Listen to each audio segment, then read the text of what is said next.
Afghanistan has accused Pakistan of launching deadly overnight airstrikes inside its territory, strikes that Kabul says killed 10 civilians, most of them children. The allegation comes just a day after the first high-level meeting between the two neighbours in months, raising fresh questions about whether diplomacy is already collapsing and whether the already fragile frontier is once again on edge. According to Afghan officials, Pakistani aircraft and drones carried out multiple attacks across eastern border provinces overnight. As per the official Afghan spokesperson, 10 civilians, including 9 children and 1 woman, lost their lives when a home was hit in the Gurbuz district in Khost province. In fact, Afghan officials saying additional strikes in Kunar and Paktika provinces that border Pakistan left at least 4 more civilians injured. Local authorities claim drones and fighter jets were involved in the bombardment. Pakistan has denied carrying out any attack against Afghanistan, while Afghanistan has vowed to respond, quote-unquote, appropriately at the right time.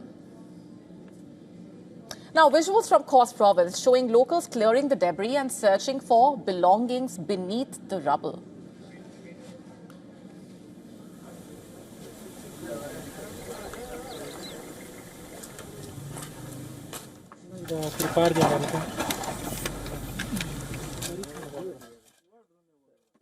While visuals from Kunar captured locals assessing the extent of the damage, one resident in Khost described the devastation.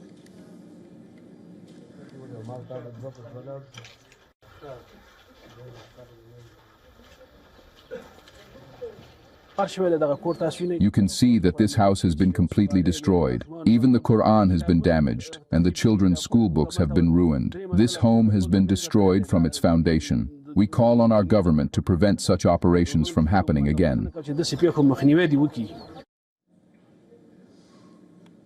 Another local resident has said a drone strike at 2 a.m. destroyed his home. Listen in.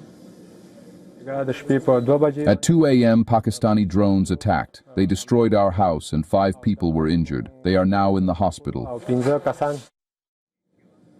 Now, these strikes came only a day after Pakistan's Consul General in Jalalabad met the local governor, known to be a close confidant of the Taliban's supreme leader, Hibatullah Akhundzada. In fact, that conversation marked the highest level engagement between Islamabad and Kabul in months. Sources saying the Afghan side claimed it had already taken steps to lower the tensions. Pakistan's envoy reportedly outlined Islamabad's security concerns, with both sides discussing ways to revive the strained ties. Pakistan has long insisted that militants use Afghan territory to plan attacks, a charge that the Taliban strongly rejects.